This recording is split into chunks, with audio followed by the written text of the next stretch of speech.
मेरे चैनल भक्ति और मोक्ष में आप सभी का स्वागत है। करवा चौथ एक ऐसा त्योहार है जो हर एक सुहागिन स्त्रियां अवश्य मनाती है। सदियों से चले आ रही इस व्रत का पालन हर एक स्त्री अपने पति की लंबी आयु के लिए अवश्य करती है। करवा चौथ के दिन निर्जला व्रत रखकर शाम को चांद को अर्घ देने के बाद सुहागिन स्त्रियां अपने व्रत तोड़ती है। करवा चौथ के दिन माता पार्वती और गणेश जी की पूजा पूरे विधि विधान से किया जाता है, जिसके बाद करवा चौथ की व्रत कथा सुनना अनिवार्य माना जाता है। मान्यता है कि इससे अखंड सौभाग्य की प्राप्ति होती है। तो चलिए दोस्तों, करवा चौथ की व्रत कथाएं सुनते हैं। लेकिन वीडियो शुरू करने से पहले मेरे सभी दोस्तों से अनुरोध है कि अगर आपने अभी तक मेरे चैनल को सब्सक्राइब नहीं किया है तो प्लीज सब्सक्राइब कर दीजिए। सदियों पहले एक गांव में एक ब्राह्मण के 7 पुत्र रहते थे और वीरावती नाम की एक लौती पुत्री रहती थी।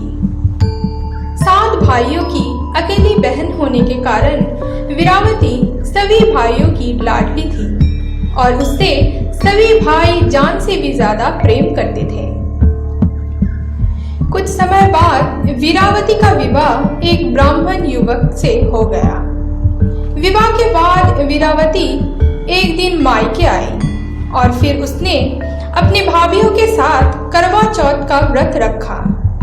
लेकिन शाम होने तक वो भूख से तिलमिला उठी। सभी भाई खाना खाने बैठ गए और अपने बहन से खाना खाने का आग्रह किया। लेकिन बहन ने बताया कि उसने आज करवा चौथ का निर्जल व्रत रखा है और वो खाना सिर्फ चंद्रमा को देखकर उसे अर्घ देने के बाद ही खा सकती है। लेकिन अभी तक चंद्रमा नहीं निकलने के कारण उसे भूखा प्यासा ही रहना पड़ेगा। वीरावती के ये हालत देखकर उसके भाई चिंता में पड़ गए। उनसे अपनी छोटी बहन की ऐसी हालत देखी नहीं गई और फिर सबसे छोटे भाई ने पीपल के पेड़ पर एक दीपक जलाकर चन्नी के ओट में रख दिया। दूर से देखने पर वो ऐसा लगा कि जैसे मानो चांद निकल आया है। फिर दूसरे भाई ने जाकर वीरावती से कहा कि बहन देखो, चांद निकल गया, अब तुम उसे अर्घ दे दो और उसके बाद भोजन कर लेना। वीरावती खुशी के मारे सीढ़ियों पर चढ़कर चांद को देखा और उसे अर्घ दे दिया। लेकिन असल में वो तो चांद था ही नहीं, वो तो केवल एक दीपक था। इसके बाद वीरावती खाना खाने बैठ गई। उसने जैसे ही पहला टुकड़ा मुंह में डाला तो उसे छींक आ गई। दूसरा टुकड़ा डाला तो उसमें बाल निकल आया। इसके बाद उसने जैसे ही तीसरा टुकड़ा मुंह में डालने की कोशिश की तो उसके पति की मृत्यु का समाचार उसे मिल गया। तब वीरावती सोचने लगी कि करवा चौथ की इस अनोखा व्रत रखने के बावजूद भी ऐसा कैसे हो गया। तब उसकी भाभी ने उसे सच्चाई बताई और कहा कि तुम्हारे साथ धोखा हुआ है, चांद तो अभी निकला ही नहीं, ये तो केवल एक दीपक था जो तुम्हारे भाइयों ने उस पेड़ के पीछे रख दिया था ताकि तुम उसको चांद मान लो और अपना व्रत तोड़कर कुछ खा लो। करवा चौथ का व्रत गलत तरीके से टूटने के कारण देवता तुमसे नाराज हो गए हैं। उसी दिन यानी करवा चौथ के दिन देवराज इंद्र की पत्नी इंद्राणी धरती पर आई। तब वीरावती उनके पास गई और उनसे अपने पति की प्राणों की भीख मांगने लगी।